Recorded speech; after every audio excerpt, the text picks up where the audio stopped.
One kind of topic that interests me about games is the scale of the changes they undergo during development. But today's video is focused on something even more specific: lost media. Even if you don't play Wuthering Waves, this may still interest you, as I'll be diving into the dark original story of an area that was completely rewritten and removed before the game launched. This is a video I've wanted to make ever since I made my pre-release preview video for the game, since I mentioned that after the story rewrite, they removed some of the environmental storytelling that I found interesting. So after seeing the small Chisa tease at the end of the Wuthering Waves to the finale trailer, the buildings in the background looked familiar, and they reminded me to revisit the footage I had of an area once called the Wasted Metropolis. That area was eventually removed and replaced with Wuthering Bay in the current game, which is now a refuge for those exiled in Huanglong. I don't consider myself a lore guy, but since I have this gameplay footage from legitimate pre-release beta and developer builds provided by KURO Games at the time, I thought it would be a nice window into how the game handled world building before the final rewrite. This footage has been sitting on one of my hard drives for 2 years. This was back when they were experimenting with the idea of being able to leave Dark Souls-like messages in the overworld. Environment-wise, there's a pretty big difference between the two areas. Wuthering Bay is mostly a basic coastal area with a few exile camps and an underground tunnel. But when it was the Wasted Metropolis, it was a grim, waterlogged city ruin, which contained destroyed highways, flipped over and abandoned vehicles, and skyscrapers covered in algae and what seemed to be coral formations, and the ruins of a subway station. It gave the impression of a modern advanced society that violently collapsed. Wuthering Bay does still have remnants of a subway station and a ruined building, along with some pretty depressing diary page entries scattered throughout the cave that connects Wuthering Bay with Tiger Moor. These pages document the events of a group of people who were trapped in a cave after attempting to escape from a city on a train. Even in the current game, these hints of a forgotten catastrophe still remain. But the past story of the Wasted Metropolis contains more context, and it seems to be built entirely around a question: what were the elites of the city trying to escape from? The more I explored the Wasted Metropolis, the more I started to realize it contained information about this area before the lament, what destroyed it, and its current state. This was told through the environment and a quest that was split into two halves, which at the time were not fully localized. To begin with, let's quickly walk through the quest called Farewell Future Craft. After visiting what seemed to be a cave in the Wasted Metropolis, Rover meets two Midnight Rangers, Dianma and Humibo, and is asked to assist them in finding a missing researcher whose last active signal was sent from within the area. After agreeing, they all head into the cave, which actually leads into the old ruins of a subway station. While heading into the station, they mention to Rover that they found a broken train carriage, which apparently was given the name Future. They also mentioned that it was an intercity metro station that was struck by an earthquake during the lament, and that it appears unnaturally well maintained for a place struck by disaster more than a century ago. Rover then goes to check if any power can be returned to the station, and after finishing a quick puzzle, the power strangely comes back on before Humibo was able to complete the repairs on his end. They begin mentioning that things in the station are not normal, but then they get distracted by something. After hearing the commotion back on the platform, Rover heads back downstairs, and they're confusingly met with a person floating in mid-air, which ends up being their lost researcher. As Rover uses their grappling hook to retrieve the person, they're dragged towards them instead, forcing the Midnight Rangers to drag Rover back to the ground. Immediately after this, sirens start going off with an announcement mentioning that the train Future is about to leave, and any citizen should hurry and get on board before they depart. They all follow the instructions and get on board the train, and the countdown begins, which makes it seem like the events from the past are being replayed in real time. But when the countdown ends, nothing happens. They're all confused as to why this is happening, so Rover volunteers to check the area. After Rover returns, they find that the researcher has regained consciousness, and after being told they've been missing for 2 days, they seemed confused and mentioned that they're a researcher that specializes in geomagnetism, and mentioned that the magnetism in the area that we were currently in was showing strange signs. So they came to look into it, assuming the area would be fairly safe based on past reports. He said that when he first arrived, he noticed metal boxes floating in mid-air and suspected they could be used for generating power based on the abnormal magnetism in the area, which is what caused the power to briefly return earlier. So they run a quick experiment to check the current that is running through the parts of the area, which begins the countdown again that was heard on the platforms before. But now that the electricity has a constant flow, something different happens. A new announcement begins, saying that today is an unfortunate day. An unprecedented and terrible disaster has struck our city. We don't know what this is. We don't know how many have lost their friends and loved ones. We don't know why it was us. We know but one thing, that the end has not yet come. We have to cheer up. Passengers, you are the survivors of this city, the elite of this city, and what you carry is the future that this city holds in trust. The service future is equipped with the most advanced vehicle frame and power systems of intercity trains. We will do our best to get everyone to a safer place. The crew of Future hereby sends regards to you. We will see you in future. After hearing this, everyone looks at each other but doesn't say anything, until Humibo breaks the silence by asking if Future succeeded while being surrounded by the wreckage of Future. Dianma goes on to mention that the earthquake caused the entire train to crash into a mountain, and then they speculate that what just took place was remnants of information left from back when the lament was taking place. And this is where the first arc of this quest ended.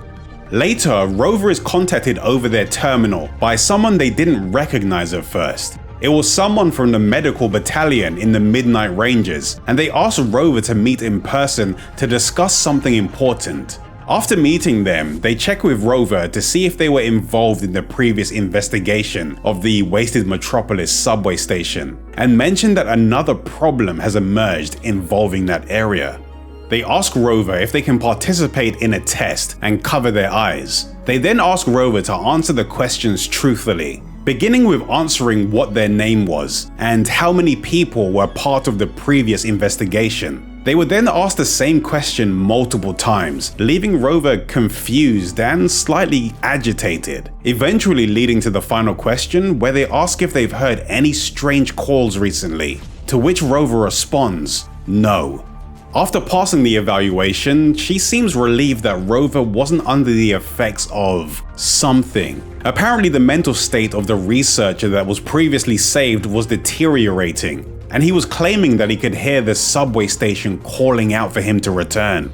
So in order to find a cure for the researcher and to find out what was happening, Rover meets up with Dianma and Humibo again to investigate. They head into the subway station and discover there are now tacit discords inside. After Rover deals with them, they decide to split up and search deeper inside, until Dianma contacts Rover to mention that Humibo has gone missing.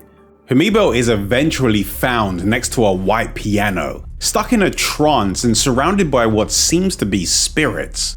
They decide to search the area in order to find something that can help him break free, and this is where Rover stumbles into some important information about this subway station and the truth about what happened to the train called Future.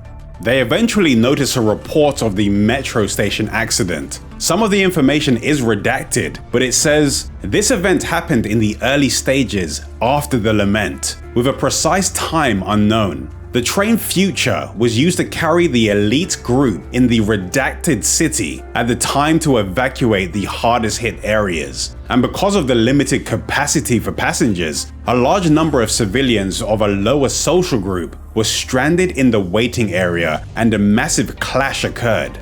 The famous pianist, Redacted, on the train decided to get off the train in solidarity with the other civilians and began playing on the spot in the VIP waiting area. The sound of his piano calmed the crowd and echoed the cries of the people.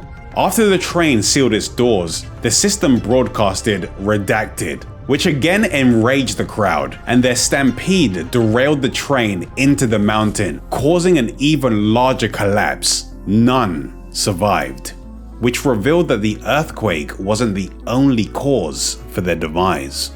After this, they managed to save Humibo, and they found out the source of the issues in this area. But now that we know that the elite were planning to abandon the poorer citizens, what else happened in this city? Based on the state of the environment, the signboards that could no longer be read due to seawater damage, and some notes left in some of the buildings, my guess would be that the people who remained within the Wasted Metropolis fell victim to a devastating tsunami, likely caused by the earthquake.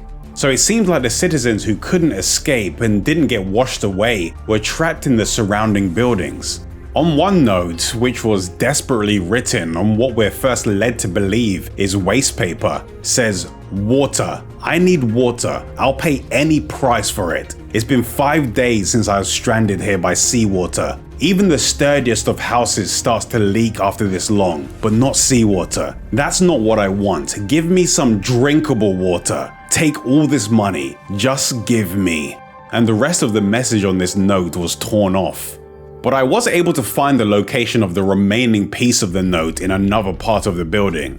It was said to be in a bag of waste paper, which is then clarified to be a currency that used to symbolize wealth in the past, which would be a waste to anyone living in this era. This also implies that this is what the person was writing their notes on all along.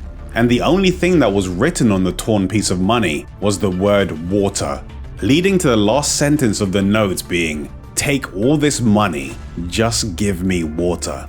In a situation like this, all of this money was utterly worthless. They were surrounded by water yet dying of thirst, likely due to the gravitational anomalies of the lament keeping the sea levels unnaturally high. This environmental storytelling makes the situation incredibly grim.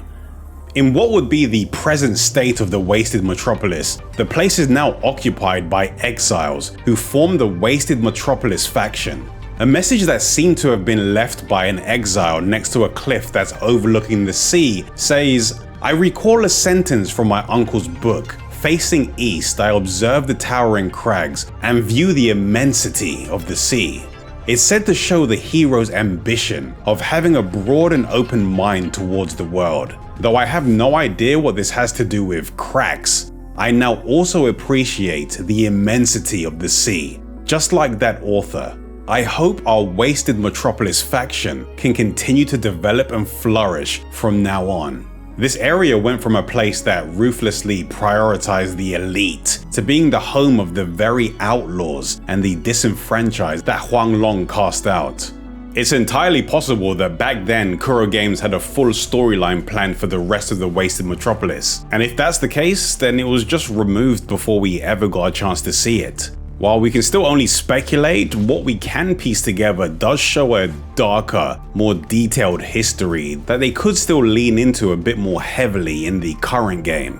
But what do you think? Even though I liked the world building in the Wuthering Waves beta, the overall writing has improved drastically for the existing game since release. And while things can seem surface level at first, there is a lot more to find lore-wise if you go out of your way to look into the finer details contained within the game. Digging into this lost lore has definitely made me a bit more curious about some other changes between the beta and the current game, especially regarding the origins of the Rover. Since I still have all of that footage, maybe that's a topic I'll look into next, but just don't hold me to that. I'll be making some more deep dive videos for action games and RPGs right here on this channel, and I also occasionally upload gameplay videos over on my gameplay channel. So don't forget to subscribe to both if you want to be the first to know when a new video is available. I'll be making some new videos very soon, but for now, here's another one that you might find interesting.